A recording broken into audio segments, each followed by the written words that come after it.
Kerala studies history and society എന്നുള്ള പേപ്പറിൽ നമ്മൾ മൊഡ്യൂൾ 3 വരുന്ന റിക്വയർഡ് റീഡിങ്ങിൽ KKN കുറുപ്പിൻ്റെ the intellectual movements and anti caste struggles in Kerala page number 673 തൊട്ട് 677 വരെയുള്ളതാണ് നമ്മൾ നോക്കാൻ പോകുന്നത്. അപ്പോൾ ഫസ്റ്റ് നമ്മൾ അറിയേണ്ടത് ആരാണ് KKN കുറുപ്പ്. അദ്ദേഹം ഡോക്ടർ KKN കുറുപ്പ് എന്നാണ് അറിയപ്പെടുന്നത്. 1939 ജനിച്ചു. ഹിസ്റ്റോറിയനാണ്, അക്കാഡമീഷ്യനാണ്, ഓഥറും കൂടിയാണ്. ആൻഡ് യൂണിവേഴ്സിറ്റി ഓഫ് കാലിക്കട്ടിലെ ഫോർമർ വൈസ് ചാൻസലറും കൂടിയായിരുന്നു ഇദ്ദേഹം. Modern Kerala history, cultural history of Malabar, അതുപോലെ തന്നെ ട്രേഡ് ഹിസ്റ്ററി ഓഫ് കേരള, ഇങ്ങനെയുള്ള ഫീൽഡുകളിൽ പഠനം നടത്തിയ ആളാണ് KKN കുറുപ്പ് എന്ന് പറയുന്നത്. അദ്ദേഹം ഒരു വലിയൊരു ഹിസ്റ്റോറിയൻ കൂടിയാണ്. കേരളത്തിൻ്റെ കാസ്റ്റ് സ്ട്രഗിൾസിനെ കുറിച്ചും പെസൻറ്റ് മൂവ്മെൻറ്റ്സിനെ കുറിച്ചും ഒക്കെ അദ്ദേഹം എഴുതിയിരുന്നു, അല്ലെങ്കിൽ അദ്ദേഹം പഠിച്ചിരുന്നു. അദ്ദേഹത്തിൻ്റെ കോൺട്രിബ്യൂഷൻസ് ആണ്. സ്റ്റൈൽ ഓഫ് റൈറ്റിംഗ് എന്ന് പറയുമ്പോൾ ഹിസ്റ്റോറിക്കൽ വേ ഓഫ് റൈറ്റിങ്ങും കുറച്ച് ക്രിട്ടിക്കൽ വേ ഓഫ് റൈറ്റിങ്ങും കൂടിയാണ് ഇദ്ദേഹത്തിൻ്റേത്. അപ്പം നമുക്ക് പഠിക്കാനുള്ള ഈ ഒരു വർക്ക് എന്ന് പറയുന്നത് എന്താ പറയുക, അദ്ദേഹത്തിൻ്റെ അതായത് the intellectual movements and anti caste struggles in Kerala, അതെന്ന് പറയുന്നത് നമ്മൾ കേരളത്തിലുള്ള ഇൻ്റലക്ച്വൽ റീഫോമേഴ്സിനെ കുറിച്ചും അതുപോലെ തന്നെ അവരെങ്ങനെയാണ് കാസ്റ്റ് ഒപ്രഷനെ ചലഞ്ച് ചെയ്തതെന്നുള്ളതുമാണ് നമ്മൾ നോക്കുന്നത്. ഈ ഒരു വർക്കിനകത്ത് ഏതാനും ചില പേജസ് മാത്രമാണ് നമുക്ക് പഠിക്കാനുള്ളത്. 19th and 20th century കേരളത്തിലെയാണ് focus ചെയ്യുന്നത്.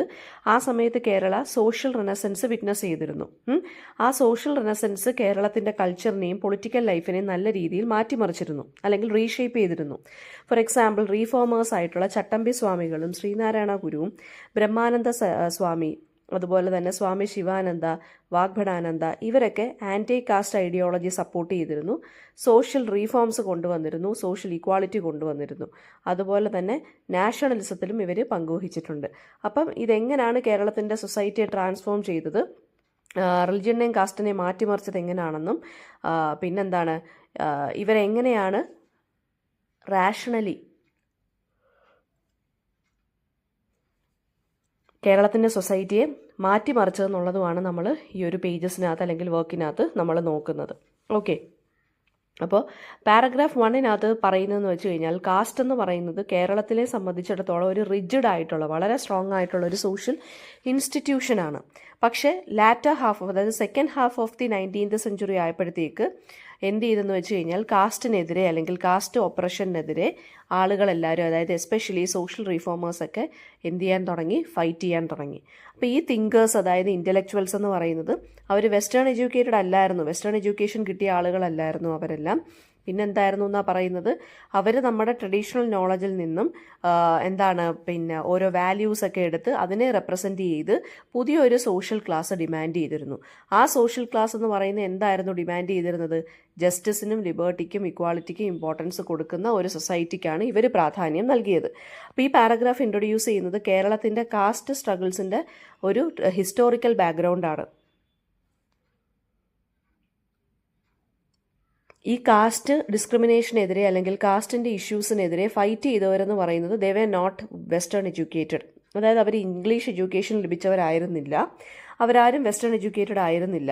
പക്ഷേ കേരളത്തിൻ്റെ ആ ക്യാരക്ടർ അല്ലെങ്കിൽ കേരളത്തിൻ്റെ യുണീക്ക് വാല്യൂസ് അപ്ലിഫ്റ്റ് അല്ലെങ്കിൽ അപ്ബ്രിങ് ചെയ്തുകൊണ്ടിരുന്ന ആളുകളായിരുന്നു ഇവരെല്ലാം. അവർ എംഫസിസ് കൊടുത്തത് ജസ്റ്റിസിനും ഈക്വാളിറ്റിക്കും ലിബർട്ടിക്കും കൂടിയായിരുന്നു. എന്നിട്ട് അവരെന്ത് ചെയ്തു, സൊസൈറ്റിയിൽ റീഫോംസ് കൊണ്ടുവരാൻ വേണ്ടി അവർ എന്ത് ചെയ്തു, വർക്ക് ചെയ്തു. അപ്പോൾ കേരളത്തിൻ്റെ റിനസൻസിന് ഇവർ ശരിക്കും പറഞ്ഞു കഴിഞ്ഞാൽ ഒരു സ്റ്റേജ് അല്ലെങ്കിൽ ഒരു പ്ലാറ്റ്ഫോം ഉണ്ടാക്കിയെടുക്കുകയായിരുന്നു. ഇതിൻ്റെ സെക്കൻഡ് പാരഗ്രാഫ് പറയുന്നതെന്ന് വെച്ചാൽ, ഇത് 20th സെഞ്ച്വറി ആയപ്പോഴത്തേക്ക് ആൻറ്റി കാസ്റ്റ് ഇൻ്റലക്ച്വൽസ് നാഷണലിസം എന്നുള്ള ഐഡിയയുമായിട്ട് മെർജ് ചെയ്യാൻ തുടങ്ങി. അതായത് കാസ്റ്റ് വേണ്ട എന്ന് പറയുന്ന ആളുകൾ, ഇതേ ആളുകൾ തന്നെ നാഷണലിസം, അതായത് നമ്മുടെ രാജ്യത്തിന് വേണ്ടിയും അതായത് നമ്മുടെ രാജ്യത്തിനെ പ്രൊട്ടക്റ്റ് ചെയ്യുന്ന വാല്യൂസിന് വേണ്ടിയും നിലകൊണ്ടു. അങ്ങനെ ഒരുപാട് അണ്ടർ പ്രിവിലേജ്ഡ് ആയിട്ടുള്ള ഗ്രൂപ്പ്സ് ഒക്കെ ഉണ്ടായിരുന്നു. അവരും ജസ്റ്റിസിന് വേണ്ടി സ്ട്രഗിൾ ചെയ്തുകൊണ്ടിരുന്നു. റീഫോമേഴ്സ് ആയിട്ടുള്ള ചട്ടമ്പി സ്വാമികളും നാരായണ ഗുരുവും ബ്രഹ്മാനന്ദ സ്വാമി ശിവയോഗിയും സ്വാമി ശിവാനന്ദയും വാഗ്ഭടാനന്ദയും എല്ലാമായിരുന്നു ഈ സെൻട്രൽ ഫിഗേഴ്സ് എന്ന് പറയുന്നത്. അവരുടെ ടീച്ചിങ്സ് ആണ് മേജർ സോഷ്യൽ ട്രാൻസ്ഫോർമേഷൻസ് അല്ലെങ്കിൽ മാറ്റങ്ങൾ സൊസൈറ്റിയിൽ കൊണ്ടുവന്നത്.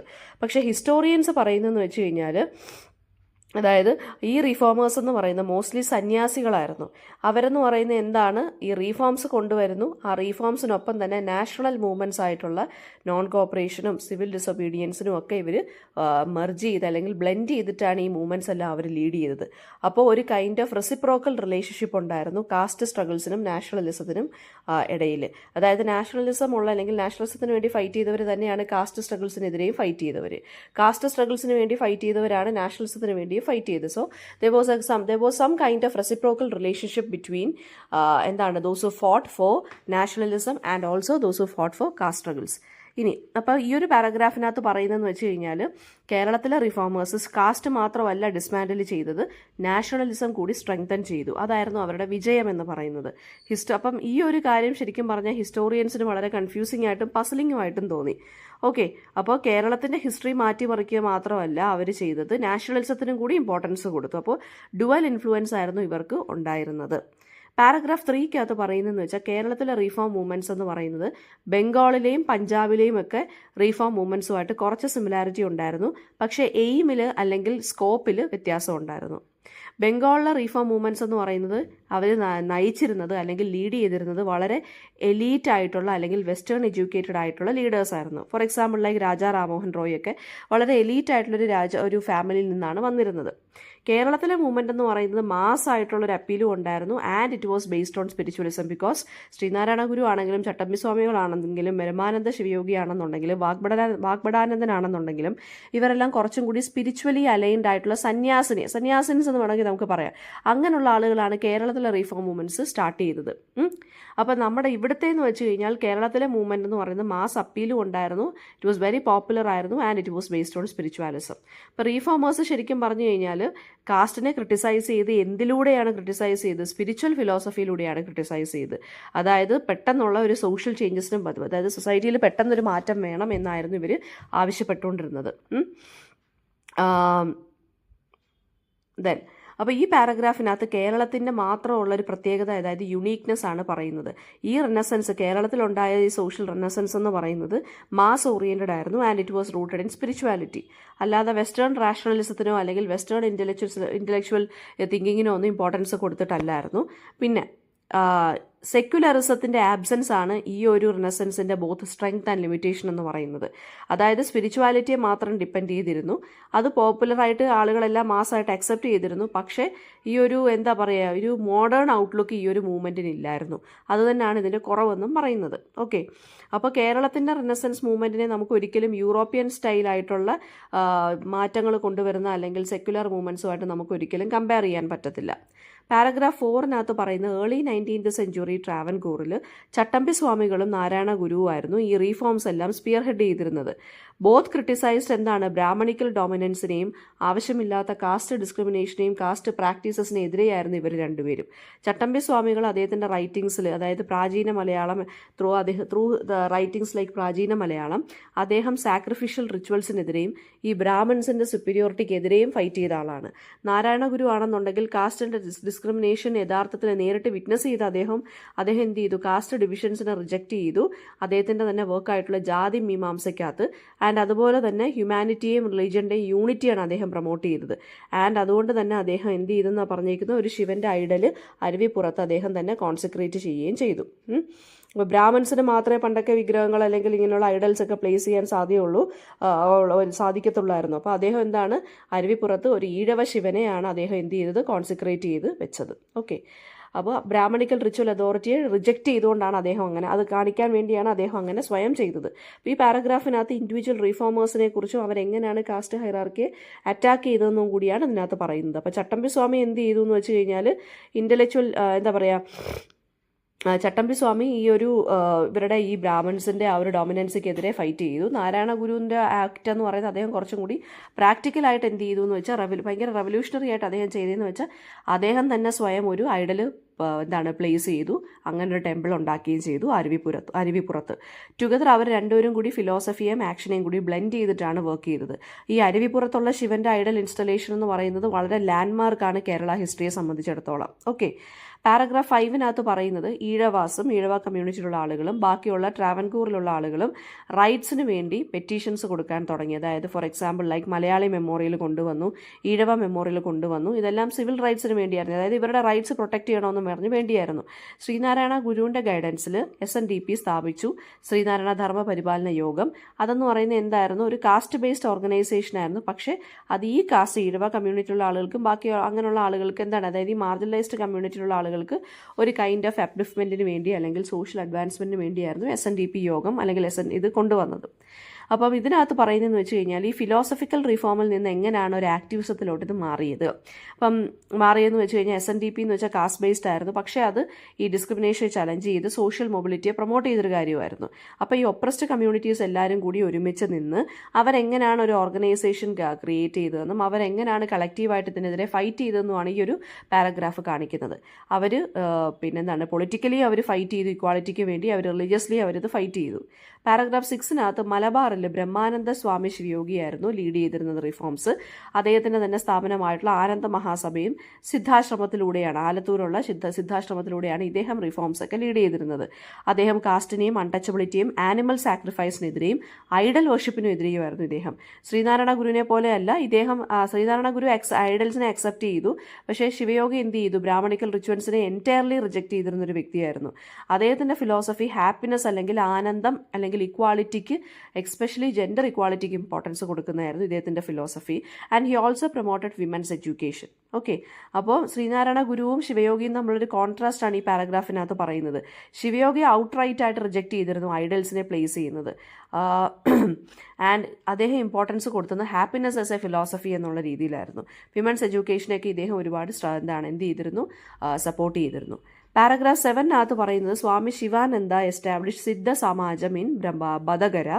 അത് കാസ്റ്റിനെയും ഫാമിലിയും പ്രോപ്പർട്ടി ഡിസ്റ്റിങ്ഷൻസിനെയും എല്ലാം റിജക്റ്റ് ചെയ്തുകൊണ്ട് ഒരു കമ്മ്യൂണൽ ലിവിങ്, ഒരുമിച്ചുള്ളൊരു താമസം, ആ കമ്മ്യൂണൽ ലിവിങ്ങിനായിരുന്നു പ്രൊമോട്ട് ചെയ്തിരുന്നത്. ആൻഡ് ഇതിനകത്തുള്ള members equality, communal child rearing and even നേക്കഡ്നെസ്സിനെ പോലും എന്ത് ചെയ്തിരുന്നു, പ്രൊമോട്ട് ചെയ്തിരുന്നു അല്ലെങ്കിൽ സപ്പോർട്ട് ചെയ്തിരുന്നു. അദ്ദേഹത്തിൻ്റെ ടെക്സ്റ്റാണ് ശിവസങ്കല്പം. അപ്പോൾ ഈ ടെക്സ്റ്റിനകത്തൊക്കെ എന്ന് വെച്ച് കഴിഞ്ഞാൽ കാസ്റ്റ് പ്രാക്ടീസസിനെതിരെയും പ്രീസ്റ്റ്ഹുഡ്, അൺടച്ചബിലിറ്റി, അതുപോലെ തന്നെ സംബന്ധം പോലെയുള്ള കല്യാണത്തിന്, അതായത് മാരേജ് റിലേറ്റഡ് ആയിട്ടുള്ള പ്രാക്ടീസസിനെതിരെയും ഒക്കെ എന്ത് ചെയ്യുമായിരുന്നു, ഇദ്ദേഹം റിജക്റ്റ് ചെയ്തിരുന്നു. അപ്പോൾ റിച്വൽസിനെതിരെയും ആനിമൽ സാക്രിഫൈസിനെതിരെയും ഐഡൽ വർഷിപ്പിനെതിരെയൊക്കെ ആയിരുന്നു ഇദ്ദേഹത്തിൻ്റെ ഒരു ഫൈറ്റ് എന്ന് പറയുന്നത്. അപ്പോൾ സ്വാമി ശിവാനന്ദയുടെ സിദ്ധ സമാജം എന്ന് പറയുന്നത് വളരെ റാഡിക്കലായിട്ടുള്ളൊരു കൈൻഡ് ഓഫ് ഇതായിരുന്നു. കാസ്റ്റിനെ മാത്രമല്ല ഫാമിലിയെയും പ്രോപ്പർട്ടി സ്ട്രക്ചേഴ്സിനെ പോലെയും വെല്ലുവിളിച്ചു അല്ലെങ്കിൽ റിജക്റ്റ് ചെയ്തു. ആൻഡ് സംബന്ധം എന്നുള്ള ആചാരത്തിനെയൊക്കെ ഇദ്ദേഹം ക്രിട്ടിസൈസ് ചെയ്തിരുന്നു.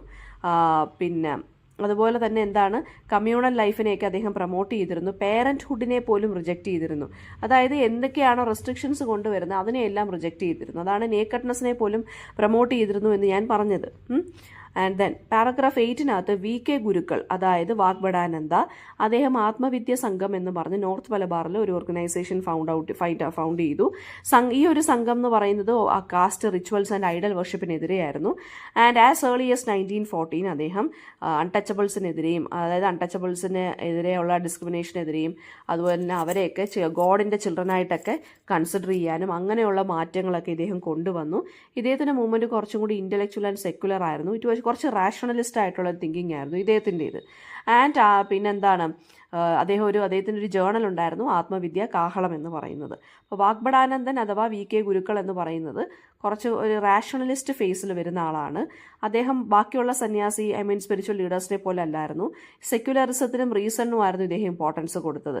അദ്ദേഹത്തിൻ്റെ ജേണലും ട്രീറ്റൈസും ഒക്കെ എന്ന് പറയുന്നത് ഒരു ഇൻ്റലക്ച്വൽ അപ്രോച്ചായിരുന്നു കൊടുത്തിരുന്നത്. ഓക്കെ, ദെൻ പാരഗ്രാഫ് 9 ഈ ഒരു റീഫോം മൂവ്മെൻറ്റ്സ് എന്ന് പറയുന്നത്, നമ്മൾ മുകളിൽ പറഞ്ഞ റീഫോം മൂവ്മെൻറ്റ്സ് കേരളത്തിൽ വൈഡ് സ്പ്രെഡ് ഇമ്പാക്റ്റ് ആണ് കൊണ്ടുവന്നത്. അതിനോടൊപ്പം തന്നെ നാഷണലിസം എന്നുള്ള ഐഡിയയും കൂടി കൊണ്ടുവന്നു. അവർ കാസ്റ്റിനെയും അൺടച്ചബിലിറ്റിയെയും പ്രീസ്റ്റ്ഹുഡിനെയും ബ്രാഹ്മണിക്കൽ സുപ്പീരിയോറിറ്റിയൊക്കെ റിജക്റ്റ് ചെയ്തിരുന്നു. ഹ്യൂമൻ ആൻഡ് ജെൻഡർ ഇക്വാളിറ്റിക്കാണ് ഇവർ ഇമ്പോർട്ടൻസ് കൊടുത്തത്. ചട്ടമ്പി സ്വാമി ആണെങ്കിലും നാരായണ ഗുരു ആണെന്നുണ്ടെങ്കിലും സാൻസ്ക്രിറ്റൈസേഷനെ പ്രൊമോട്ട് ചെയ്തു. ആരുടെ ഇടയിൽ, അതായത് ഈ ലോവർ കാസ്റ്റ് ആളുകൾക്കിടയിൽ അവർക്ക് വേദങ്ങൾ പഠിക്കാനും പ്രാക്ടീസ് ചെയ്യാനും ഒക്കെ ഇവർ തന്നെ സപ്പോർട്ട് കൊടുത്തിരുന്നു. ശിവയോഗി ആണെങ്കിലും വാഗ്ബടാനന്ദനാണെന്നുണ്ടെങ്കിലും ഐഡൽസിനെതിരെയായിരുന്നു, ഐഡൽ വർഷിപ്പിനെതിരെയായിരുന്നു അവർ. അപ്പോൾ ഈ ശിവാനന്ദ എന്ത് ചെയ്തു, കുറച്ചും കൂടി ഫാമിലി സ്ട്രക്ചേഴ്സ് പോലും റിജക്റ്റ് ചെയ്യുന്ന രീതിയിലായിരുന്നു ശിവാനന്ദ അദ്ദേഹത്തിൻ്റെയൊക്കെ കുറച്ച് പ്രാക്ടീസസ് എന്ന് പറയുന്നത്. ഇതപ്പം എന്താ പറയുക, ഈ റീഫോം അപ്രോച്ചസിൽ തന്നെ കുറച്ച് വെറൈറ്റി അല്ലെങ്കിൽ ഡൈവേഴ്സിറ്റി ഉണ്ടായിരുന്നു. സാൻസ്ക്രിറ്റൈസേഷൻ കൊണ്ടുവരുന്നവരുണ്ട്, അതിനെതിരെ വന്നവരുണ്ടായിരുന്നു, കമ്മ്യൂണൽ ലിവിങ്ങിനെ കൊണ്ട് സപ്പോർട്ട് ചെയ്യുന്നവരും ഫാമിലിയെ സപ്പോർട്ട് ചെയ്യാത്തവരും ഉണ്ടായിരുന്നു. അങ്ങനെ കുറേ വൈരുദ്ധ്യമാർന്ന രീതിയിലുള്ള റിഫോംസ് ആയിരുന്നു കേരളത്തിൽ സംഭവിച്ചുകൊണ്ടിരുന്നത് കേട്ടോ. ആൻഡ് ദെൻ അപ്പോൾ വളരെ പ്ലൂറലിസ്റ്റിക് ആയിട്ടുള്ളൊരു കൈൻഡ് ഓഫ് റീഫോം മൂവ്മെൻ്റ് ആണ് കേരളത്തിലുള്ളത്, അല്ലാതെ മോണോലിത്തിക് അല്ല. ദെൻ ഈ മൂവ്മെൻറ്റ്സ് എന്ന് പറയുന്ന ഒരു സോഷ്യൽ എൻവയോൺമെൻറ്റ് ക്രിയേറ്റ് ചെയ്തു. എങ്ങനെയുള്ള സോഷ്യൽ എൻവയോൺമെൻറ്റ്? നാഷണലിസത്തിനും പൊളിറ്റിക്കൽ ഫ്രീഡത്തിനും സിവിൽ റൈറ്റ്സും ഡിമാൻഡ് ചെയ്തുള്ള എൻകറേജ് ചെയ്തുകൊണ്ടുള്ളൊരു സോഷ്യൽ എൻവയോൺമെൻറ്റ് ക്രിയേറ്റ് ചെയ്തു. മെനി പൊളിറ്റിക്കൽ ആക്ടിവിസ്റ്റ് എന്ന് പറയുന്ന അവരെല്ലാം എന്ത് ചെയ്തു, ഈ സോഷ്യൽ റിഫോംസിനെയും അവരുടെ ആക്ടിവിറ്റീസ് കൊണ്ട് ഇൻഫ്ലുവൻസ്ഡ് ആയി മുന്നോട്ട് വന്നവരാണ്. ഇവരുടെ ടീച്ചിങ്സ് ആണെങ്കിലും എല്ലാം റാഷണലിസത്തിനാണ് ഇമ്പോർട്ടൻസ് കൊടുത്തിരുന്നത് അല്ലേ. എന്നാലും ഇവരുടെ ടീച്ചിങ്സ് ട്രഡീഷനുമായിട്ട് കണക്റ്റഡ് ആയിരുന്നു. അവർ സോഷ്യൽ ഇൻഇക്വാളിറ്റീസിനെ ചലഞ്ച് ചെയ്തു, സൂപ്പർസ്റ്റിഷനെ ചലഞ്ച് ചെയ്തു, കാസ്റ്റ് ഹൈറാർക്കിയെ ചലഞ്ച് ചെയ്തു. പക്ഷേ അവരെന്നാലും മോഡേൺ വാല്യൂസിന് ഇമ്പോർട്ടൻസ് കൊടുത്തു. അതായത് ഇക്വാളിറ്റി, ഇൻഡിവിജ്വലിസം, സെൽഫ് റിലയൻസ് അഥവാ സെൽഫ് ഇൻഡിപെൻഡൻസിന് ഇമ്പോർട്ടൻസ് കൊടുത്തു. അപ്പോൾ ഇവിടെ പറയുന്നതെന്ന് വെച്ച് കഴിഞ്ഞാൽ ഇവരുടെ ഒരു ഇമ്പാക്റ്റിനെ കുറിച്ചാണ് സോഷ്യൽ റിഫോമേഴ്സിനെ. അവർ മോഡേൺ വാല്യൂസും കൊണ്ടുവന്നു, ട്രഡീഷണൽ വാല്യൂസിനും കൊണ്ട് അവർ സപ്പോർട്ട് ചെയ്തു അല്ലേ. അപ്പോൾ ഇതിൻ്റെ ഒരു ബാലൻസ് ആയിരുന്നു നമുക്ക് കേരളത്തിൽ കാണാൻ സാധിച്ചിരുന്നത്. ദെൻ പാരഗ്രാഫ് 11 പറയുന്നതെന്ന് വെച്ചാൽ ഈ വാല്യൂസ് എല്ലാം നാഷണൽ മൂവ്മെൻറ്റിലോട്ട് അബ്സോർബ്ഡ് ആയി അതൊരു political and social reform movement ആയിട്ട് മാറാൻ തുടങ്ങി. സത്യാഗ്രഹങ്ങൾ, വൈക്കം സത്യാഗ്രഹം, ഗുരുവായൂർ സത്യാഗ്രഹമൊക്കെ അൺടച്ചബിലിറ്റിയെ ഡയറക്റ്റ്ലി ചലഞ്ച് ചെയ്തു, കാസ്റ്റ് റൂൾസിനെയും ഡയറക്റ്റ്ലി ചലഞ്ച് ചെയ്തു. ഈ നാഷണലിസ്റ്റുകളെല്ലാം കൂടി ഇൻ്റർ കാസ്റ്റ് ഡൈനിങ്ങിന് ഓർഗനൈസ് ചെയ്തു, അത് കാസ്റ്റ് ഗ്രീവൻസസിനെ റിഡ്യൂസ് ചെയ്തു. For over 50 years anti caste struggles initiate ചെയ്തത് ശ്രീനാരായണ ഗുരുവിനെ പോലുള്ള ആളുകളൊക്കെ ഉണ്ടായിരുന്നു. അപ്പോൾ കമ്മ്യൂണിസ്റ്റുകാരും പെസന്റ് ആക്ടിവിസ്റ്റും ഒക്കെ ഈ ഒരു സ്പിരിറ്റ് മുമ്പോട്ട് കൊണ്ടുപോയി ഇക്വാളിറ്റിയെ സപ്പോർട്ട് ചെയ്തവരാണ്. അപ്പോൾ ഈ ഫൈനൽ പാരഗ്രാഫിനകത്ത് പറയുന്നതെന്ന് വെച്ചാൽ കേരളത്തിൻ്റെ റീഫോം ഹിസ്റ്ററി എങ്ങനെയാണ് പിന്നീട് ഒരു പൊളിറ്റിക്കൽ ജേർണി ആയിട്ട് മാറിയെന്നുള്ളതാണ്. വൈക്കം സത്യാഗ്രഹമാണെങ്കിലും ഗുരുവായൂർ സത്യാഗ്രഹങ്ങളാണെന്നുണ്ടെങ്കിലും ആൻറ്റി കാസ്റ്റ് സ്ട്രഗിൾസിൻ്റെ ഒരു ക്ലൈമാക്സ് മാർക്ക് ചെയ്ത മൂവ്മെൻറ്റ്സ് ആയിരുന്നു. അങ്ങനെ പിന്നീട് ഇത് നാഷണലിസത്തിലോട്ട് മാറുകയാണ് ചെയ്തത്. അതായത് ഒരുപാട് നാഷണലിസ്റ്റ് ലീഡേഴ്സിന് ഈ ഒരു വൈക്കം സത്യാഗ്രഹവും ഗുരുവായൂർ സത്യാഗ്രഹവും ഒക്കെ അവരുടെ അറ്റൻഷൻ ക്യാപ്ചർ ചെയ്യുകയും അങ്ങനെ മഹാത്മാഗാന്ധിയെ പോലുള്ളവരൊക്കെ ഈ മൂവ്മെൻറ്റ്സിന് ഐക്യദാർഢ്യം പ്രകടിപ്പിക്കുകയും ചെയ്തു. ഓക്കെ, അപ്പം നാരായണ ഗുരുവിൽ നിന്ന് തുടങ്ങിയെങ്കിൽ അവർ ഇപ്പോഴും എന്ത് ചെയ്യുന്നുണ്ടെന്നാണ് പറഞ്ഞേക്കുന്നത്, ഈ ഒരു സോഷ്യൽ റീഫോം മൂവ്മെൻറ്റ്സ് ഇപ്പോഴും കണ്ടിന്യൂ ചെയ്യുന്നുണ്ടെന്നാണ് ഈ ഒരു ടെക്സ്റ്റിനകത്ത് പറഞ്ഞേക്കുന്നത്.